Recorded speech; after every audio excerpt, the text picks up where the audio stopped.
Avec le nouvel algorithme YouTube, je remercie tous ceux qui pensent à mettre un like et un commentaire. C'est le meilleur moyen de me soutenir et de permettre à ma chaîne de gagner en visibilité. Et pensez aussi à activer la cloche pour être informé des dernières vidéos. Et la deuxième partie de l'équipe du son, on va basculer dans l'univers de la liste Didier Deschamps. Didier Deschamps, le sélectionneur, vient de la donner. Des surprises, 2 joueurs, on va dire, blessés, convalescents. Sidibé et Mendy sont là. Nzonzi fait son apparition au milieu de terrain dans la liste des 23. Exit Adrien Rabiot qui passe dans la liste, non pas cachée, mais la liste des réservistes. Et puis, autre peut-être surprise, Payet n'y est pas, victime certainement de sa blessure. Thauvin y figure. On va la découvrir ensemble, cette liste, avec donc Loris, Mandanda, Areola. Ça, c'est pour les gardiens. Pas franchement de surprise. Varane, Kimpembe, Rami qui prend la place de Laurent Koscielny, Umtiti pour les défenseurs centraux. Nous avons du Benjamin Mendy, du Lucas Hernandez pour le côté gauche de la défense. Sidibé et Pavard donc sont des latéraux droits sélectionnés, retenus par Didier Deschamps. Hormis ça, on passe au milieu de terrain. N'Golo Kanté, Matuidi, Pogba, Tolisso. Ça, c'est pour, on va dire, les valeurs sûres. Nzonzi, joueur du FC Séville, fait son apparition. Et puis, du côté des attaquants, Fekir, Lemar, Mbappé, Thauvin, donc, Giroud et Antoine Griezmann. Les réservistes sont Costil, Coman, Ben Yedder, Debuchy, Digne, Martial, Rabiot, Sakho, Kurt Zouma, Sissoko ou encore Lacazette. Qu'est-ce que vous retenez de cette liste Comment ? Pardon, oui. Ouais. Qu'est-ce que vous retenez de cette liste en priorité ? Une présence ou un absent, tout d'abord ? Une présence ou un absent ? Un absent. Un absent ? Ouais, il joue au PSG. Rabiot. Ouais, direct. Ouais, Oui, direct. parce que C'est une surprise pour vous ? on commençait à sentir que ça sentait pas bon pour lui, mais il y avait d'autres secteurs de jeu où on savait que ça allait jouer entre Lemar, Fekir, Thauvin, Payet, etc.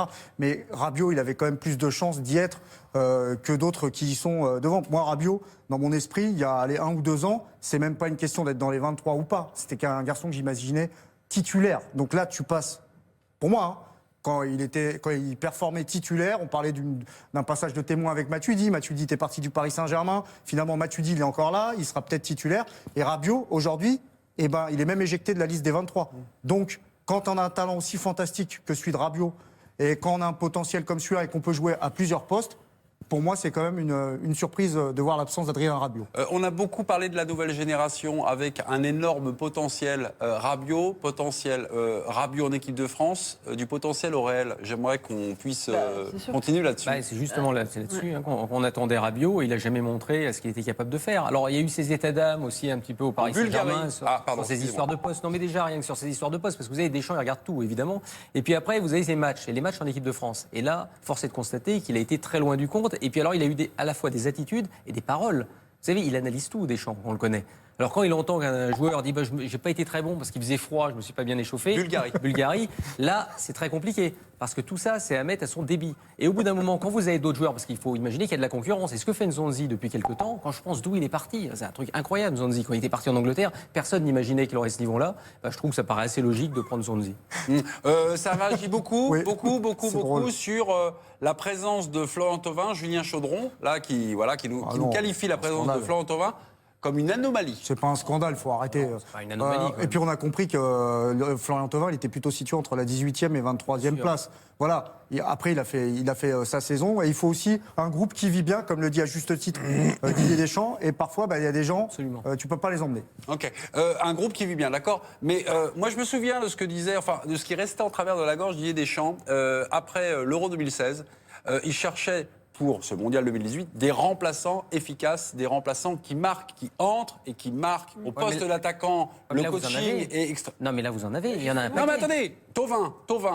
Il a 22 buts cette année, non, Thauvin Thauvin, il a des stats. Alors, il y a toujours Non, mais il a ses fait doutes sa saison. sur son travail sans le ballon, ses statistiques sans ballon, qui parfois laissent un peu sur leur faim certains recruteurs de grands clubs, puisqu'on se demande, il a un talent fantastique, mais il a travaillé là-dessus, sur le travail défensif.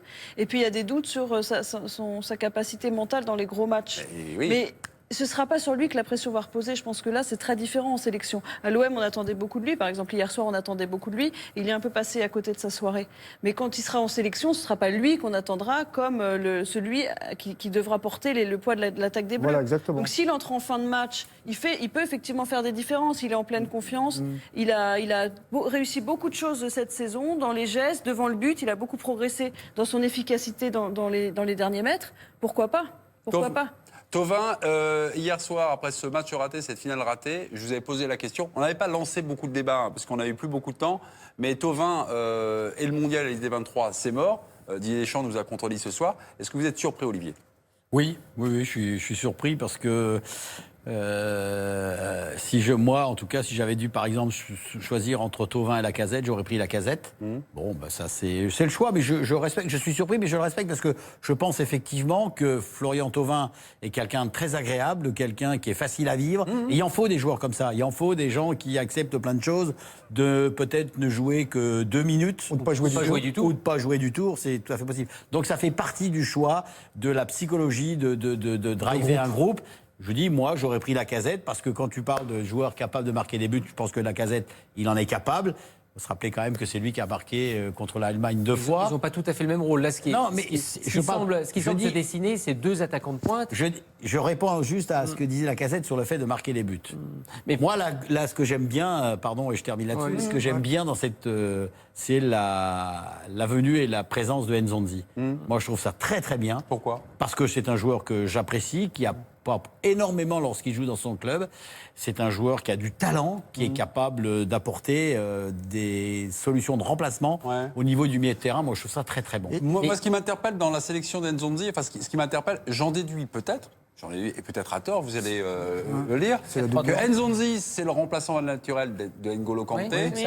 Est-ce que là, cette liste-là, ça va être commencé le passage à l'acte d'un 4-3-3 Est-ce qu'on est un peu là-dedans? Je pense qu'il a pensé son équipe, et d'ailleurs Deschamps, il l'expliquait bien sur le site de la fédération, il expliquait comment il faisait l'équipe. Effectivement, il pense déjà au système lequel il va utiliser, et puis les joueurs qui vont pouvoir s'intégrer à ce système-là. Et de ce côté-là, effectivement, ça sent le 4-3-3. Vous avez 6 attaquants. C'est pour ça que Thauvin, plus que Lacazette, pour une raison, à mon avis, c'est que Thauvin, c'est un joueur de côté.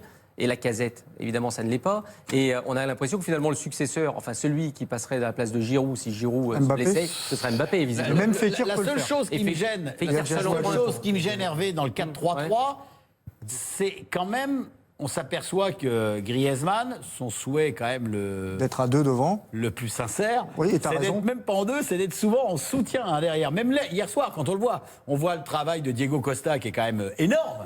Hier soir et Antoine Griezmann qui tourne, qui appelle, qui revient défendre, etc. Donc dans un 4-3-3, non.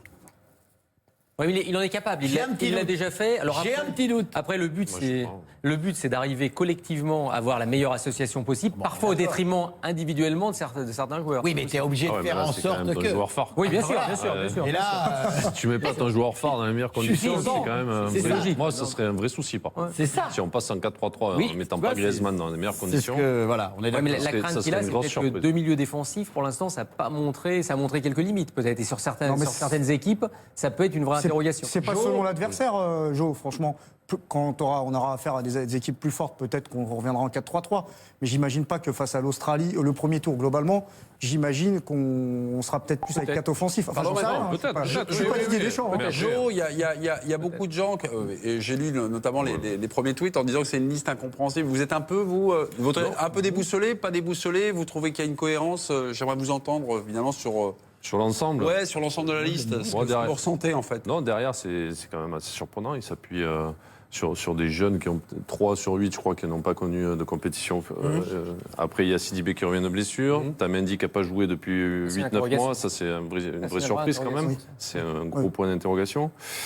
Ouais, après, au milieu, je rejoins Olivier par rapport à Nzonzi. C'est une surprise, mais je ne pensais pas qu'il allait le prendre. Mais moi, je trouve que c'est une vraie bonne nouvelle pour lui et pour l'équipe de France. C'est vraiment un bon joueur. Après, il n'y a pas trop de surprises au milieu. Et devant, c'est vrai qu'on pouvait s'attendre aussi à avoir Lacazette parce que moi, tu dis que c'est Mbappé qui prendrait la place de Giroud, mais il ne l'a jamais essayé. Donc ça aussi, c'est sur les derniers matchs amicaux, quand Giroud n'était pas là, on n'a jamais eu l'association Mbappé-Griezmann.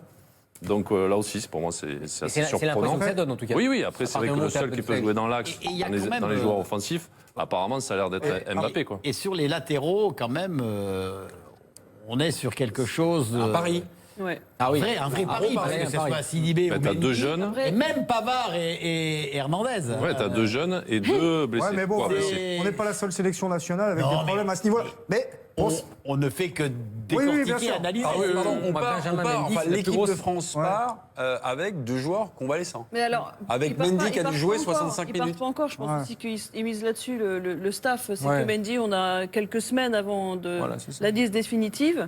2 grosses semaines pour le remettre un petit peu d'aplomb, pour voir ce qu'il vaut sur un match quand ils vont jouer des amicaux.